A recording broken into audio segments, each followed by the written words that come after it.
Hi guys, today I want to take a look at the Behringer TO800 vintage tube overdrive.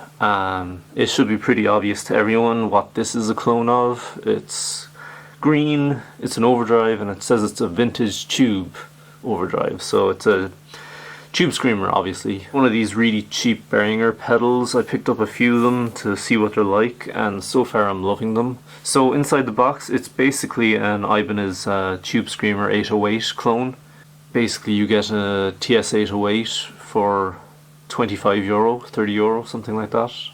It should be an exact clone. It should sound exactly the same within a certain, margin of error and range of possible values. I mean, the components themselves will vary inside one tube screamer to another, and this should be the same as picking up your average tube screamer, a real tube screamer. The difference between this and a tube screamer will probably be pretty similar to the difference between two actual tube screamers. Firstly, a rundown of what you get. Plastic casing, like all these Behringer pedals. There's nothing wrong with it. It would be nice to get a metal casing, but the plastic is fine. It's heavy, durable plastic. As long as you're not messing around with it and throwing it against a wall, it'll last. No real graphics to speak of. I think they're going down the whole Boss kind of route, where it looks like a Boss pedal but plastic and a bit more rounded. Would be nice to get some kind of graphics or graphic design on the pedal, but I mean, it doesn't affect the sound, obviously. So it's just a green box which says Vintage Tube Overdrive on it, which is grand. So you have your Boss style on-off switch. You've got 9-volt DC power in. I believe it also takes a battery if you lift off this, but I don't use batteries. Mono input, mono output. And then you have your controls. The first one is drive, which just controls how much distortion is present in the signal. Your tone control, which gives you a kind of an EQ sweep to make the sound darker or brighter. And then your level, which is just how loud it is. So you want to set that to unity gain between when it's off and when it's on, pretty much. And then an on-off indicator. So, like all of these demos, let's just run through the controls and show what they do, essentially. So this is my tone when it's turned off. And with it on.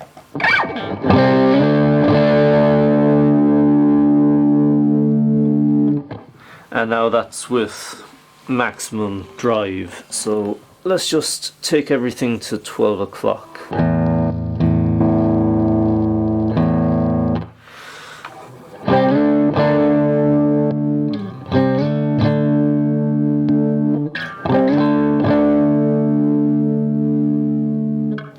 So straight off the bat you can tell what it does. I mean, when I was starting off playing guitar, I really didn't know the difference between overdrive and distortion and stuff like that.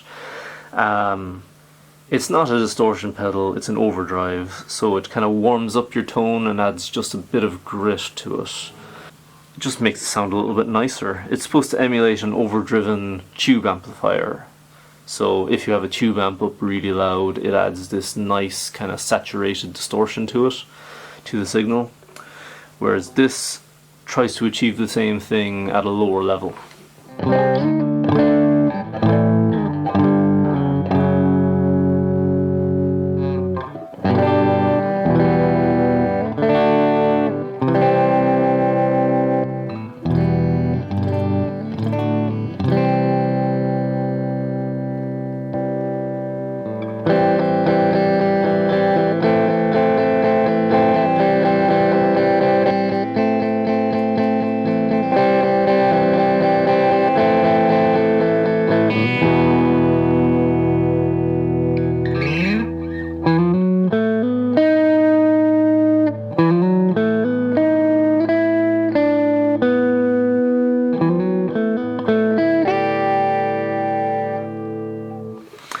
Alright, so your first control is the drive setting, which determines how much distortion is added to the signal. So with all the way down,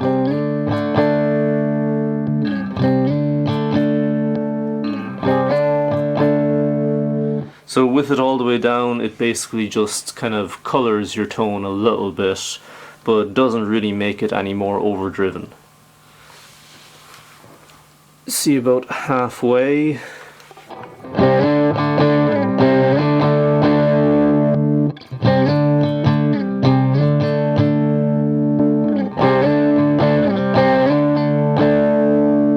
It just warms it up, adds a little bit of the tube distortion, and just makes it kind of a chunkier, nicer sound. All the way up then.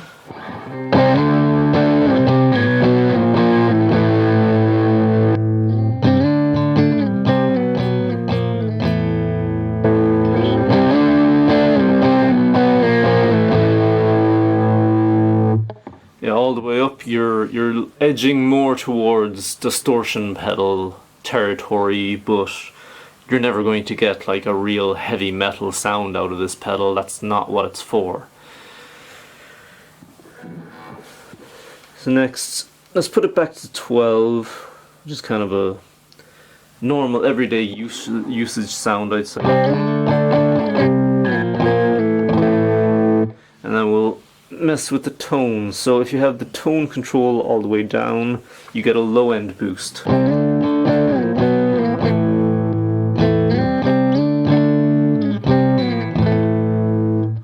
Midway, it should be fairly flat. And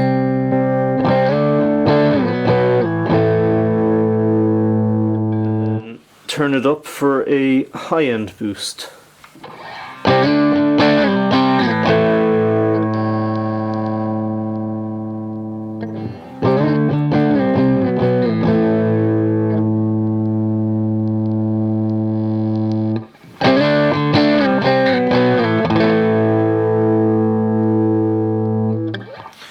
Okay, so I kind of like things a bit brighter, so I'd probably have it at around 1 or 2 o'clock. And then your level control is obviously just the overall volume of the signal. So all the way down, it cuts it out.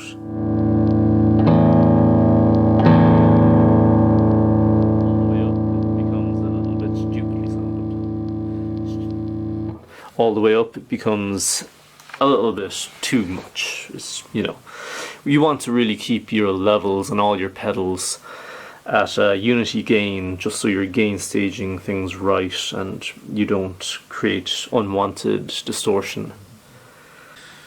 Right, so first impressions of this pedal are that it's really good. It's definitely going to go on my pedal board for a while. I might try and pick up a real Tube Screamer at some point, or build a clone myself just to compare. But for what it is and for the money, I mean, I say this about all the Behringer pedals really, they're so cheap and they sound so good that it's a no-brainer. I mean, they sound fantastic. Considering the price point, and even with the cons aside, I mean, there's very little wrong with this. The only thing people point out is the cases, and there's nothing really wrong with it. It's tough plastic, it's durable. So long as you're not being an idiot with it, it'll last a lifetime. It's kind of a shame they don't look cooler, I suppose, but I mean, that's a small consideration when you're really just focusing on getting a good sound. The other thing that I don't like about these pedals is the side-mounted power outlet or power jack, power socket. It just doesn't look nice on the pedal board, and it kind of messes with my layout a little bit, I think. But that's a small gripe. I just prefer when the power socket is at the top of the unit instead. And I guess if you are a person that uses batteries, that doesn't affect you at all then. So yeah, that's pretty much all I have to say on the matter. Thanks for watching. Please like and subscribe and check back next time. I still have a heavy metal Behringer pedal to go through in a few weeks, but we'll leave that for now. Thanks.